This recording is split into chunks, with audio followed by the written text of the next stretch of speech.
September 22, 2025 నుండి October 2, 2025 వరకు విజయవాడ ఇంద్రకీలాద్రిపై అమ్మవారి 11 విశేష అలంకారాల గురించి, దర్శన సమయాల గురించి వివరంగా తెలుసుకుందాం. సెప్టెంబర్ 22, 2025 సోమవారం ఆశ్వీజ శుద్ధ పాడ్యమి.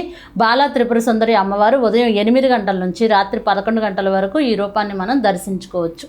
సెప్టెంబర్ 23, 2025 మంగళవారం ఆశ్వీజ శుద్ధ విద్య శ్రీ గాయత్రి మాతాదేవి. ఈ అమ్మవారిని మనం ఉదయం 4 గంటల నుంచి రాత్రి 11 గంటల వరకు దర్శనం చేసుకోవచ్చు. సెప్టెంబర్ 24, 2025 బుధవారం ఆశ్వీజ శుద్ధ తదియ అన్నపూర్ణాదేవి అవతారం. ఈ అమ్మవారిని కూడా మనం ఉదయం 4 గంటల నుంచి రాత్రి 11 గంటల లోపు దర్శనం చేసుకోవచ్చు.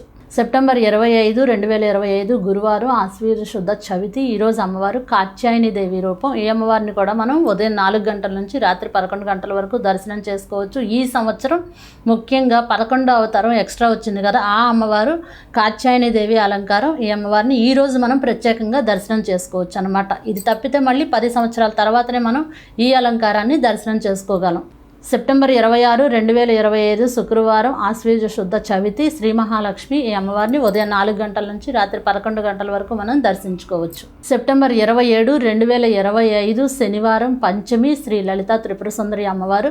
ఈ అమ్మవారిని కూడా మనం ఉదయం 4 గంటల నుంచి రాత్రి 11 గంటల లోపు అమ్మవారిని దర్శించుకోవచ్చు. సెప్టెంబర్ 28, 2025 ఆదివారం షష్ఠి శ్రీ మహాచండీదేవి. ఉదయం 4 గంటల నుంచి రాత్రి 11 గంటల లోపు దర్శించుకోవచ్చు.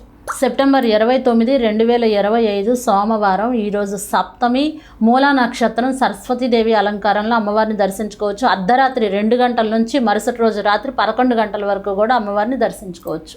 సెప్టెంబర్ 30, 2025 మంగళవారం అష్టమి. ఈరోజు దుర్గాష్టమి. దుర్గాదేవి అలంకారంలో అమ్మవారిని దర్శించుకోవచ్చు ఉదయం 4 గంటల నుంచి రాత్రి 11 గంటల లోపు. అక్టోబర్ 1, 2025 బుధవారం నవమి. మహిషాసురమర్దిని దేవి రూపంలో అమ్మవారిని దర్శించుకోవచ్చు ఉదయం 4 గంటల నుంచి రాత్రి 11 గంటల లోపు. అక్టోబర్ 2, 2025 గురువారం దశమి. శ్రీ రాజరాజేశ్వరి దేవిగా అమ్మవారిని మనం దర్శించుకోవచ్చు. ఈరోజు కూడా ఉదయం 4 గంటల నుంచి రాత్రి 11 గంటల లోపుగా.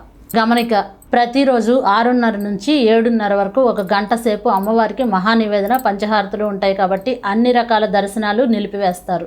జాగ్రత్తగా గమనించుకొని వెళ్ళండి.